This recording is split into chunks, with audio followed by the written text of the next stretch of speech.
E a gente vai falar agora sobre a porta-voz da Casa Branca, né, a Leavitt, que falou numa coletiva de imprensa agora à tarde que os Estados Unidos não descarta o uso de força militar no caso de proteger a liberdade de expressão, inclusive no caso do Bolsonaro, da perseguição contra o Bolsonaro e contra a direita no Brasil. Hoje, o que está acontecendo aqui é bem claramente uma declaração muito forte dos Estados Unidos. Por quê? Porque a gente viu acontecer hoje um ataque de Israel contra Doha, no Catar, que foi autorizado pelos Estados Unidos e que realmente mudou as coisas na geopolítica mundial. O Catar, em tese, é aliado americano, embora seja um país ali do mundo árabe. E Israel atacou o local onde estavam os líderes do Hamas ali na cidade de Doha, um ataque certeiro, um ataque que teve muito sucesso e que deixou muita gente preocupada. E os Estados Unidos está dizendo aqui abertamente que não descarta usar coisas desse tipo contra o Brasil. Aí, mais cedo, já teve um recado da Embaixada Americana aqui no Brasil, dizendo que o Alexandre de Moraes podia esperar mais punições, que é continuar perseguindo a liberdade de expressão, lutando contra ditaduras e contra arroubos autoritários aqui no Brasil, né? E agora teve mais essa daqui. A secretária de imprensa, a Karoline Leavitt, falou que a liberdade de expressão é sem dúvida a mais importante, sem dúvida a questão mais importante do nosso tempo. Ela está garantida em nossa Constituição, ela está falando aqui da Constituição americana, muito embora também esteja garantida na Constituição brasileira, né? Mas aqui no Brasil o pessoal não respeita isso, né? Ela está garantida na nossa Constituição e o presidente dos Estados Unidos acredita firmemente nisso. Adotamos medidas significativas em relação ao Brasil, tanto por meio de sanções quanto por meio de uso de tarifas, para assegurar que países ao redor do mundo não imponham punições a seus cidadãos dessa maneira. Ou seja, está falando aqui especificamente com relação a Bolsonaro, né? Não persigam o pessoal da direita como o STF está perseguindo e também não limitem a liberdade de expressão como o STF tem feito aqui no Brasil. Esse pronunciamento da Karoline Leavitt foi em resposta a uma pergunta do Michel Schellenberger. Vocês lembram? Aquele jornalista americano que falou sobre o Twitter Files, né? Sobre as restrições à liberdade de expressão aqui no Brasil pelo Alexandre de Moraes e coisa e tal. Mas o que mais chamou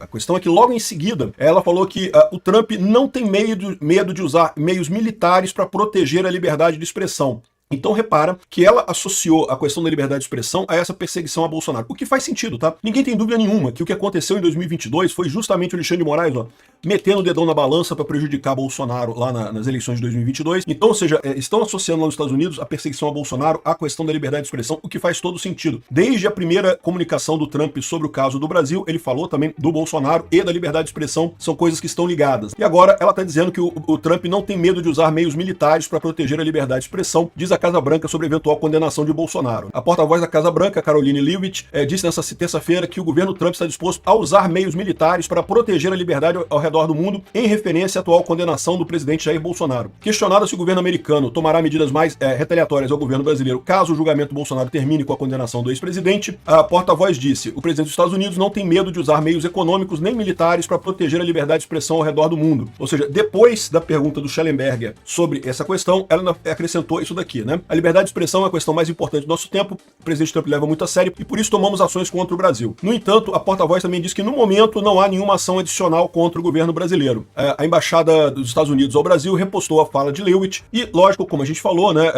essa coisa está ficando cada vez mais clara em função da ação toda americana ali no Mar do Caribe em relação à Venezuela, mas isso mostra que a abordagem do Trump nessa história é muito clara. E o Trump já deixou claro que a maneira como ele vê o mundo agora nessa situação existe o bloco de lá da China, da Rússia, o CRINC, né, a China, Rússia, Irã e Coreia do Norte, e existe o lado de cá e nós estamos do lado de cá. Ou seja, eu não sei até onde ele vai poder ir com essa questão militar, mas ele certamente pretende manter o Brasil nessa zona de influência dos Estados Unidos. E você pode perguntar, mas o que ele vai fazer? Vai mandar o porta-aviões para o Lago Paranoá, como disse o Alexandre de Moraes em determinado momento, né? Não, ele não precisa fazer isso, né? Ele pode fazer operações muito claras aqui contra grupos terroristas aqui dentro do Brasil, de forma que meio que deixe o governo brasileiro sem ação, né? Veja o que aconteceu em Doha, no Catar, hoje pela manhã. Hoje houve uma mudança significativa na geopolítica mundial. Quem não está acompanhando isso não está percebendo. Israel levantou, acho que foram 11 no total jatos F-35, saíram de Israel, sobrevoaram Jordânia, Arábia Saudita e entraram no espaço aéreo do Catar, entraram na cidade de Doha, na capital do Catar, destruíram um prédio em que estava havendo uma reunião dos líderes do Hamas lá em Doha, no Catar, e saíram e voltaram para Israel. Isso tudo com o conhecimento e bênção dos Estados Unidos. Não está claro ainda se o governo do Catar foi consultado, não foi consultado, se deixou, se não deixou. Muita gente argumentando dos dois lados, gente dizendo que não deixaram, não sei o que lá, que foi uma invasão e coisa e tal. Outros dizendo que seria impossível Israel fazer esse ataque no Catar sem o governo de lá ficar sabendo, porque todo o equipamento de defesa antiaéreo do Catar deveria ser capaz de detectar esses aviões, não só do Catar, como da Arábia Saudita e da Jordânia também. Os aviões passaram por todos esses países no final das contas. Então é uma situação realmente que mostra que o Trump está disposto a fazer a política de forma agressiva. De novo, o Trump no primeiro mandato dele foi extremamente pacífico. Foi o presidente americano que menos guerra criou no mundo. Um cara extremamente pacífico. Só que ele viu que isso não deu muito certo e chegou numa situação agora que parece que ele está vendo que não tem alternativa que não ser impor a força, né? E o que os Estados Unidos poderia fazer aqui no Brasil? Poderia fazer exatamente isso. Poderia alvejar, por exemplo, diretamente o Comando Vermelho e o primeiro comando da capital, independente de autorização do governo brasileiro. O governo brasileiro ia ficar, como o governo do Catar ficou, sem saber o que fazer. Vai fazer o quê? Vai declarar guerra contra os Estados Unidos? Vamos entrar na guerra com os Estados Unidos? Para quê? Qual chance que tem de fazer alguma coisa? Não tem o que fazer. E isso pode fragilizar muito a soberania brasileira. Isso sim pode jogar o Brasil no buraco, né? E um recado muito claro ao Alexandre de Moraes e esse pessoal que acha que pode fazer o que quiser, que o judiciário decide o que quiser decidir e não tem nada o que fazer. Enfim, a gente está caminhando para um mundo que pode ser bastante mais violento do que esse pessoal está pensando no final das contas, né? Agora, é importante notar também que esse tipo de coisa é uma coisa que o governo Lula gosta, tá? Eu falei com vocês, o que o Lula espera para 2026 é entrar em guerra aberta com os Estados Unidos para ele poder decretar que qualquer pessoa que tenha ajudado os Estados Unidos ou tenha falado a favor dos Estados Unidos ou que seja a favor de Bolsonaro é um traidor da pátria. Virou uma guerra aberta. E aí ele pode literalmente tomar a eleição de 2026 na marra. Então é por isso que você vê os jornais falando com tanta desenvoltura sobre isso, querendo tanto esse negócio, tô achando lindo. A esquerda e o PT adoraram esse tipo de declaração. O problema para eles é que isso provavelmente não vai ser só uma declaração. Isso pode chegar a consequências mais sérias. E nesse caso cai no mesmo problema que o Maduro está tendo lá na Venezuela. O Maduro está extremamente fraco na Venezuela. Por quê? Porque botaram um monte de porta-avião lá em Caracas e o pessoal lá, todo mundo sabe que não tem nenhuma chance da Venezuela conseguir ganhar de nada. Então, pro Lula, pro PT, isso aqui tá ótimo. Enquanto o Trump ficar ameaçando e coisa e tal, é ótimo para ele, porque é o que ele espera mesmo, poder dizer que estamos numa guerra com os Estados Unidos e todo mundo que foi nas manifestações com bandeira americana é agora um traidor da pátria e não sei o que lá, estamos em guerra e essa coisa toda. Mas eu já falei para vocês, simplesmente não tem como ganhar essa guerra o Brasil, nem que o Brasil queira, né? O Lula tá achando que vai ter o apoio dos militares para essa história, eu tô para falar para vocês que vai ser uma roubada isso daí pro Brasil. Vai ser muito ruim pro Brasil e vai ser ruim pro Lula também. Vamos ver no que vai dar essa história toda no final das contas.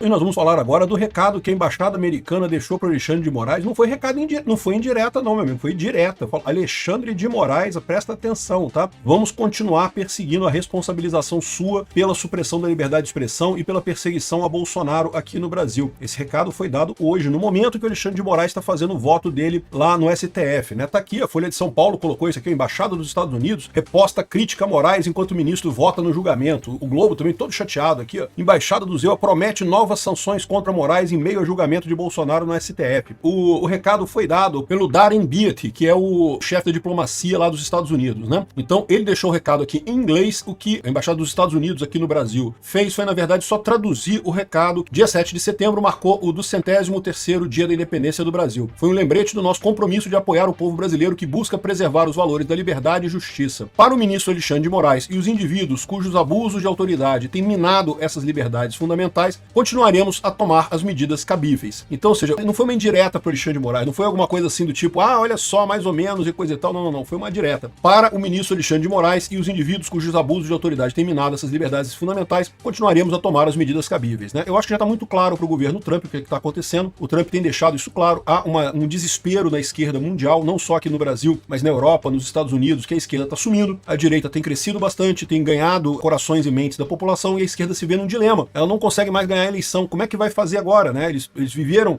se construíram com a ideia de um Estado grande que controla todo mundo e agora não conseguem mais ganhar no voto, né? E daí, lá nos Estados Unidos, eles tentaram a mesma coisa, tentaram responsabilizar o Trump, prender o Trump, não sei o que lá, mas lá nos Estados Unidos a justiça ainda é justiça, né? Não conseguiram isso. Aqui no Brasil eles estão querendo fazer o exemplo, querem fazer o Brasil de cobaia para, certamente, né, condenando o Bolsonaro aqui, vão tentar usar o mesmo esquema lá na Europa, né? Não, o Macron, sem problema nenhum, é só prender todo mundo que for seu adversário político, acusa de golpe e prende todo mundo. mundo, né? Essa é a lógica desse pessoal. Não vai funcionar aqui no Brasil, como não vai funcionar lá na Europa também. Eu acho que vale muito a pena também lembrar nesse momento uma coisa que um especialista da BBC comentou aqui, que é o seguinte: o Brasil não tem soberania monetária para enfrentar sanções de Trump, alerta especialista. O Lula adora gritar, né? Soberania! Soberania! E a impressão que dá é que os jornais brasileiros todos adoram também chamar, não, soberania, temos que enfrentar os Estados Unidos e coisa e tal. E a verdade é a seguinte: se o Brasil realmente for por este caminho, né, o Brasil vai ter um revés financeiro muito grave, a gente vai para um caminho de Venezuela. Assim, é possível que isso aconteça? Eu acho pouco provável, mas possível é, né? E o que ele coloca aqui justamente é que não tem como esconder, como tampar o sol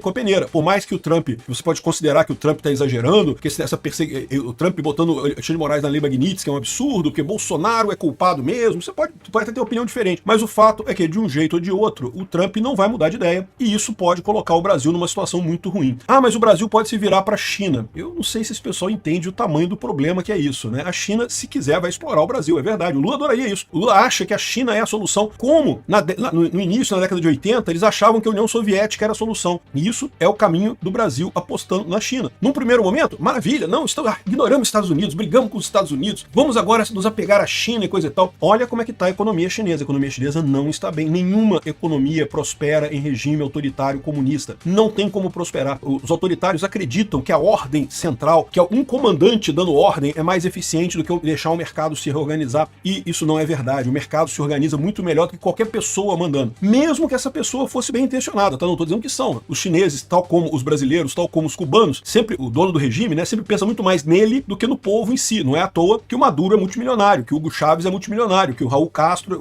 os Castro lá em Cuba são multimilionários, né? Os descendentes do Fidel Castro são todos multimilionários. O povo tá na miséria. Então, assim, não são pessoas honestas, mas mesmo que fossem, mesmo que por hipótese eles quisessem o melhor do país, o que ia acontecer? Eles não conseguem tomar decisões corretas, porque todas as decisões centralizadas acabam gerando ineficiência econômica e a coisa começa a piorar. Essas ineficiências vão se acumulando com o tempo. É a questão do cálculo econômico que sempre falha no socialismo, né? Eu acho que não vamos seguir, tá? Eu acho que o pessoal lá em Brasília já percebeu, já há uma movimentação política muito forte pela anistia para anular essa coisa toda. Agora, o Alexandre de Moraes vai para a história realmente como o cara que destruiu a democracia brasileira. Cara, o idiota, completamente sem sentido, completamente sem padrão, que por pura bile, por puro ódio no coração, resolveu descartar o interesse de milhões de brasileiros porque ele acha que Bolsonaro não pode, que Bolsonaro é ruim, que sei lá o quê, né? O Alexandre de Moraes tá aí chateado, tá achando que tá conseguindo a vingança dele contra Bolsonaro. Vocês lembram que quando Bolsonaro era presidente, muito mais poderoso que o Alexandre de Moraes, Bolsonaro brigou com o Alexandre de Moraes, é verdade, criticou ele várias vezes, mas em momento algum fez nada contra o Alexandre de Moraes. Agora que Bolsonaro não tem mais poder e o Alexandre de Moraes tem, ele tá se vingando do Bolsonaro. Ah, você me xingou? Você falou que eu era ruim, que eu era feio? Agora eu vou te destruir agora. O erro do Alexandre de Moraes é achar que esse jogo acabou. Não acabou não, pode ser que ele consiga destruir Bolsonaro, é verdade, pode ser que ele prenda Bolsonaro. Esse jogo não acabou não, esse jogo tá longe de acabar. Não chegamos nem no meio do primeiro tempo ainda. É início do primeiro tempo ainda. Esse jogo ainda vai muito longe, Alexandre de Moraes. E você vai perder no final. Vai perder porque todo ditador de merda perde.